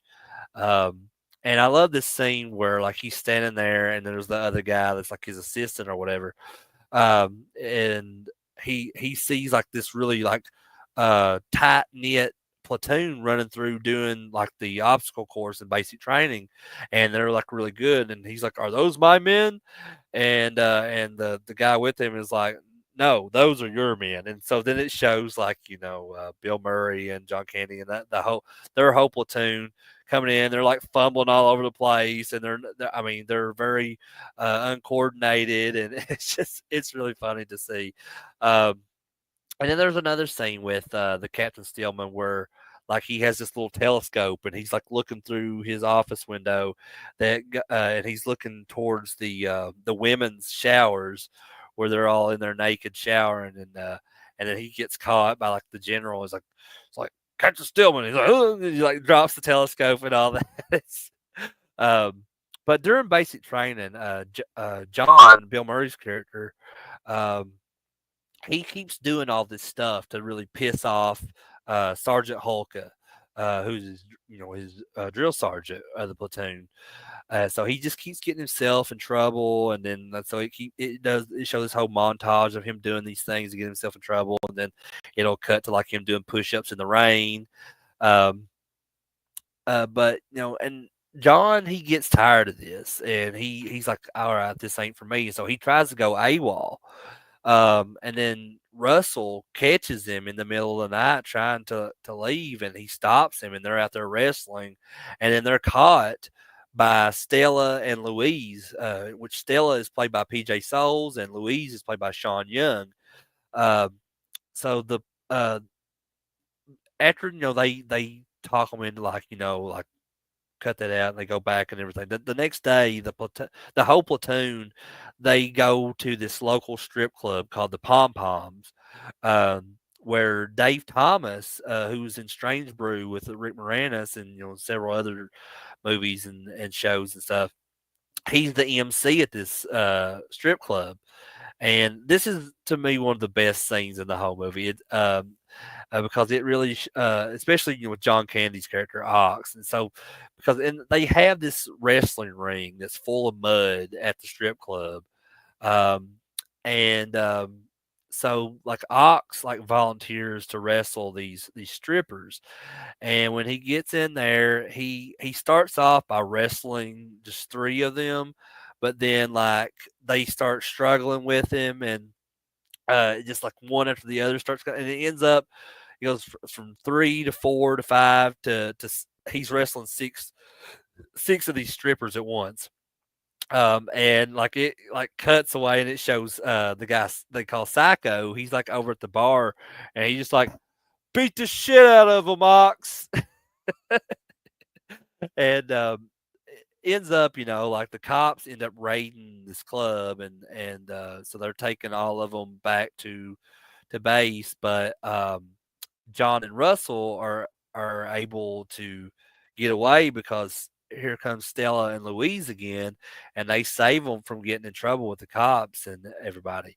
Um, so Stella and Louise they take John and Russell to General Barnicki's house, where while he's still in Washington, they're like he won't be back till tomorrow or whatever. Um, and I love this scene especially because the flirting between like John and Stella in the kitchen uh, of that house. But because I love PJ Souls. I've always had this big celebrity crush on her, and she's so very cute in this movie. I also love it because it was improvised. That this whole scene going inside of the house was improvised because an outside scene between them was scrapped due to a rainstorm on set. So a lot of that stuff that you see when they go in General Barnicki's house, the scene between Bill Murray and PJ Souls, a lot of that is improvised. And the laughs from like PJ were genuine. Uh, and because the only instructions she was given by the director, Ivan Reitman, was that it's just to follow Bill Murray's lead. So, and just he had told her just he's going to try to persuade you to do this, this, and this, and you're going to turn him down, but then eventually give in, and that was it. So, a lot of the stuff that followed when that's what's in the movie was just something that like Bill Murray was coming up with, his style of humor, and what PJ Souls, how she was reacting to that was genuine. So all the laughing you see from her in that scene is definitely just was real. Um, but this actually led to some real life flirting from Bill Murray and PJ Souls. And PJ Souls has said in an interview that during filming, Murray would call her up for like late night booty calls, and even though she was married to Dennis Quaid at the time, but she said she never gave in to Murray, and she had even joked about the calls later with Dennis Quaid, but and then unfortunately 2 years later, Dennis Quaid and PJ Souls ended up divorcing, and the rest is history, I guess they could say. Um, but anyway, the character of John Winger in this movie goes from being a slacker to getting his whole platoon in line and learning the drills for the graduation ceremony. Since I forgot to mention this earlier in the movie, Sergeant Hulka during like their basic training on the obstacle course, he got blown up by an explosive that was gone haywire during the basic training, so he got put out of commission. It didn't kill him or anything, but he got bad injured from it. Um, so that leaves John and the rest of the platoon like on their own to just complete basic training themselves and to learn these drills for the graduation ceremony. So John he gives this inspiring speech that is also like just complete nonsense to his fellow recruits and in the graduation ceremony scene, and I love when the general asks, "Where's your drill sergeant?" And John says, "Blown up, sir." So and it's just that I Bill Murray was the perfect choice for this. I mean, I can't see anybody else doing that role as John Winger like he did. Um, just the delivery on the lines is definitely unmatched when it comes to Bill Murray. Um, so anyway, John and his platoon they impressed the general for finishing their basic training without a sergeant. So much that he chooses them for his EM50 project in Italy. And at this point, Sergeant Hulka has recovered and he's able to join them. So they get over to Italy, and the EM50 ends up being this old GMC van that's been turned into this like military assault vehicle. So John and Russell, they end up taking the EM50, the old GMC van, the EM50, um, to Germany to meet Stella and Louise because they're stationed there at this point. Um, so they don't talk. They don't tell the anybody else in the platoon that they're doing this, and the captain and the rest of the platoon thinks that they stole it and think that they are Russian spies. So they leave to track John and Russell down, but when then they're captured by actual Russians. But Sergeant Hulka is able to escape. So like, but the rest, the rest of the platoon, including the captain, they're you know they get captured. So Sergeant Hulka he starts this whole rescue mission of the platoon. And then so John and Russell they're inside the van with Stella and Louise, and it's got a radio in there, and so they get this like transmission in the van of the that the platoon has been captured. So then they begin a rescue mission of their own, and they try to infiltrate the Russian military base to save their friends. And this is when the movie kind of like turns into an action movie almost because when they're like raiding the base and then like so they're in that that van is like a military assault vehicle and it's got like these rockets and machine guns and everything built inside of it. So like they're blowing up these Russian tanks and these towers and like the security station.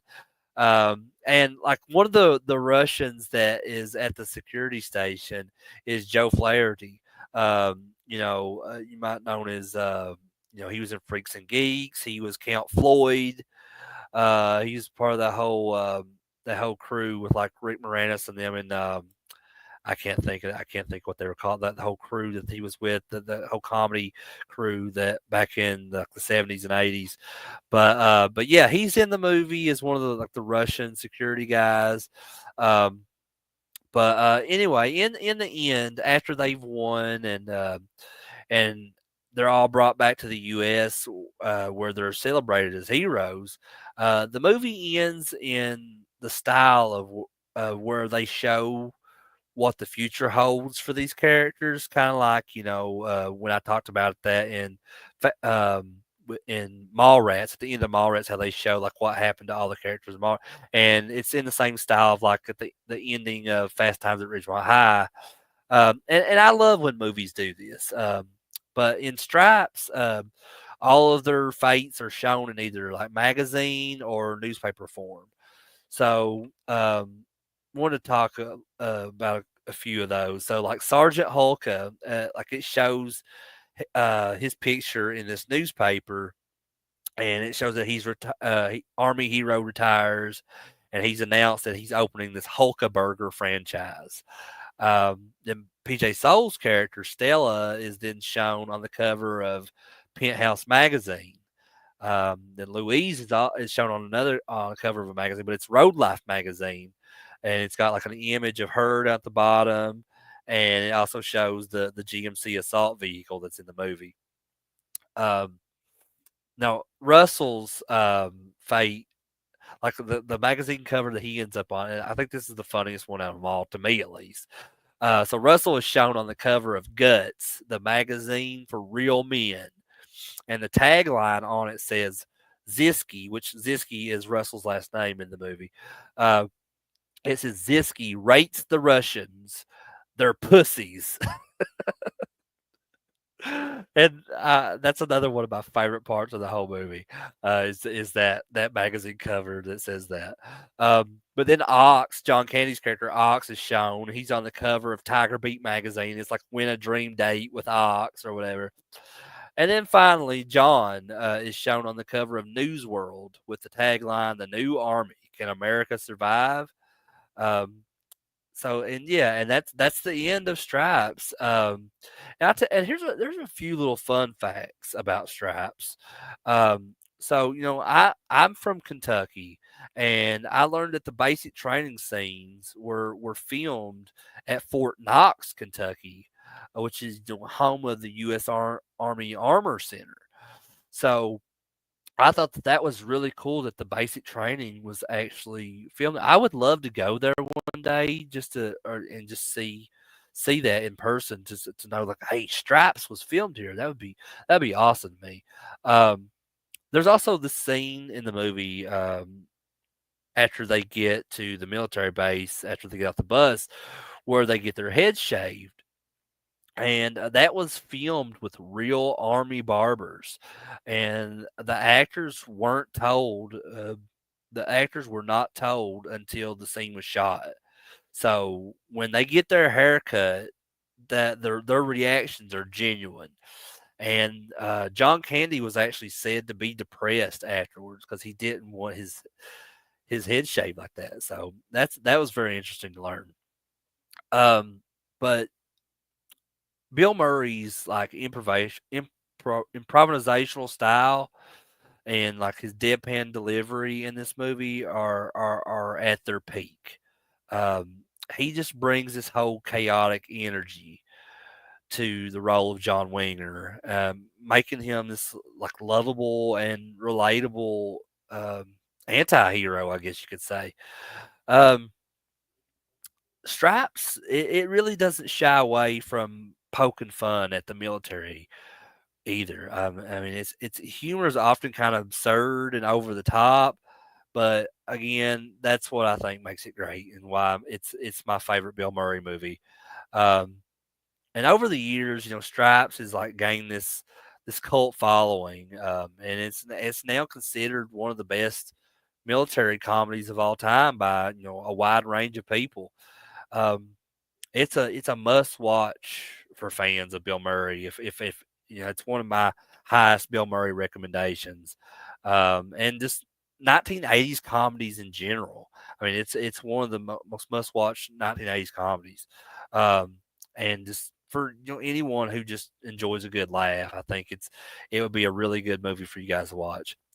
Um, but I guess that brings me to my last movie of this week. And so I guess let's go ahead and get into that. And that's the 1991 film, What About Bob? So earlier this week, I did the Spielberg Mania show. And the first movie that I watched this past week was Close Encounters of the Third Kind. And if you haven't seen that show, you can go on my channel. That was from this past Thursday, Spielberg Mania, where I talk about Close Encounters of the Third Kind, Hook, Jurassic Park, and the first three Indiana Jones movies. But that first movie that I watched this week has Richard Dreyfuss in it, and here we come full circle to the last movie of the week, which is What About Bob? And this stars Richard Dreyfuss and Bill Murray. This was directed by Frank Oz, so that's another tie-in. Frank Oz associated with the Muppets. Um, it's just again coming full circle with all this stuff, and a lot of this was planned, but some of the things like were I'd forgot about until I actually watched. I was like, oh, well, that ties into it even more. Um, but Murray's portrayal of the neurotic and manipulative Bob Wiley in this is nothing short of brilliant. Um, as uh, he's effortlessly embodies like the characters, uh, eccentric style, and all these anxieties that he has. I mean, it's brilliant. Um, and Dreyfus, as he plays this like uptight psychiatrist named Dr. Leo Marvin, and he kind of serves as like the perfect foil to Murray's chaotic energy, just kind of creating this hilarious, like, I don't know, dynamic, I guess, that drives the film's comedic momentum. Um, so the movie's strength really lies in like the clever writing and the well crafted like situations between which allow for like plenty of like laugh out loud moments in the movie. I think with Bob's like relentless pursuit of Dr. Marvin's attention, um, coupled with like his uncanny ability to, to disrupt the Doctor's life, and it leads to this series of just all these like comedic situations that are both absurd and endearing. Um, the supporting cast, also is the Charlie Corsmo, who I was in Hook that I covered earlier this week. He's in this as the son of Richard Dreyfuss's character, Dr. Marty, and I think his character's name is Sigmund, so actor Sigmund Freud. And but he's like he's obsessed with like death. All he wears is black and stuff, and Dr. Marvin is always trying to get him to like do things that he wants him to do, like trying to learn to dive into the lake and all that. Um, and that comes into play later with like Bob's character as well. So, but while some people may find the movie's humor kind of over the top at times, it's precisely the kind of this kind of approach that makes What About Bob such an enjoyable and memorable movie for me. The movie is also ironic because there is this like whole reversal of the traditional patient and therapist dynamic, and with the patient being Bob. Sorry if you can hear my dog barking in the background. But the the movie, the patient being Bob, he's like, he's thriving throughout the movie, while the therapist, Dr. Marvin, is kind of unraveling and losing his mind thanks to Bob. But Bob, who is like presented as this neurotic and like dependent individual, he ironically becomes like more confident and socially adept throughout the movie. Meanwhile, Dr. Marvin um, is like this supposed expert on like mental health, becomes increasingly anxious and just obsessed with Bob. Ultimately like losing his composure and sense of control. Um, so like Dr. Marvin's attempts to cure Bob in the movie, such as like giving him his book, Baby Steps, and just keep sending him away. It just actually makes Bob's like dependence and intrusive behavior even worse. So it's like it's Bob's approach to life that ironically leads to positive changes in his personality, and the whole definition of crazy is kind of blurred in this movie, to be honest. The the movie challenges like the audience to question who is truly crazy, which character in this is truly crazy. Is it Bob, or is it Dr. Marvin, whose personal frustrations are leading him to act irrationally? Um, and this irony is further emphasized by the film's like tone, which allows people to kind of laugh at the absurdity of the situation, while just also at the same time critiquing the power of like therapy and often like unpredictable nature of like human behavior. So yeah, I mean, like I think that's why this movie is one of my favorite Bill Murray movies, because it is absolutely like it's genius. I mean, like, and it's absolutely genius, like how the they just did like it starts off like he's Bob is the crazy one, and like, and you have Richard Dreyfuss, who is the Dr. Marvin. I'm sorry, is like he's a therapist. He's calm and collective, but as the further the movie goes on, those roles reverse, and I absolutely love that. I absolutely love that they did that. And this isn't a movie. Or I'm sorry, this is a movie that doesn't like take itself too seriously. Um, Instead, it opts to deliver like a dose of this, I guess, lighthearted entertainment that is just hilarious. And if you're looking for a fun and feel good comedy that will have you laughing from beginning to end, What About Bob is definitely worth a watch. Like I said, it's one of my top favorite Bill Murray movies. Uh, but I'm not hard to please when it comes to Bill Murray's movies. Like I said, he's one of my favorite comedy actors of all time. Um, and I just felt that was very, you know, suiting for this week. As I said, as I covered the Muppets, and I when I was putting these movies together, planning on trying to schedule them, I was like, well, I need to throw a few movies in there, and so I wanted to be somebody like that I loved, like that was almost on that same level of what I how I love the Muppets. So I just, I instantly thought of Bill Murray because, like I love Ghostbusters is one of my favorite movies. That's probably my favorite. Aside from Stripes, Stripes is my favorite Bill Murray movie, but like, next to that is definitely Ghostbusters. So I said, okay, I'm going to cover some more Bill Murray movies. But anyway, I hope you guys enjoyed this show. I had a lot of fun watching these movies. I had a lot of fun talking about these movies. I had a lot of fun talking with you guys in the chat tonight.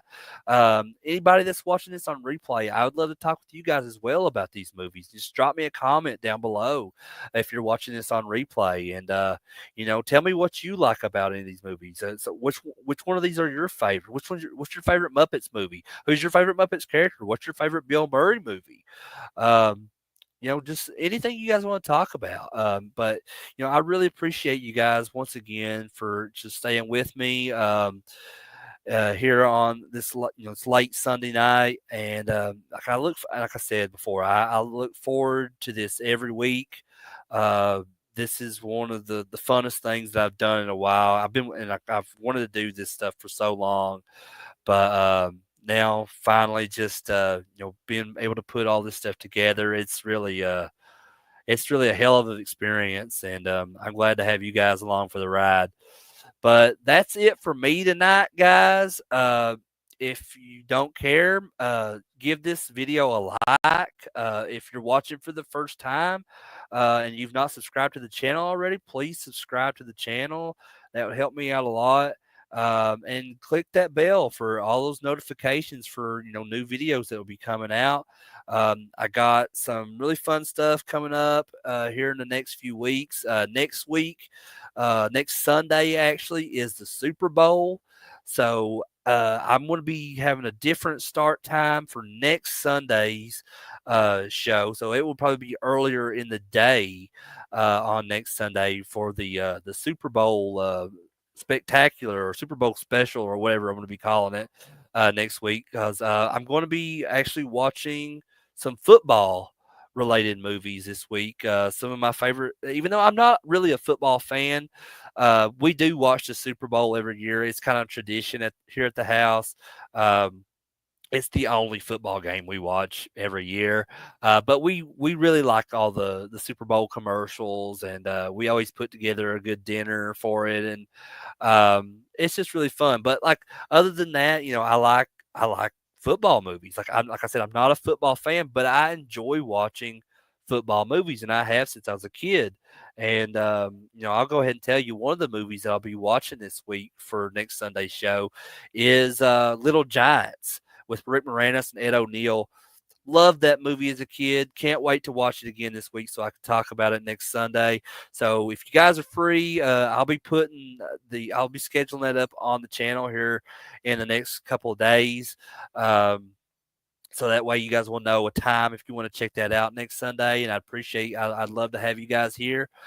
But again, that's it for me tonight. I love you guys and have a good night.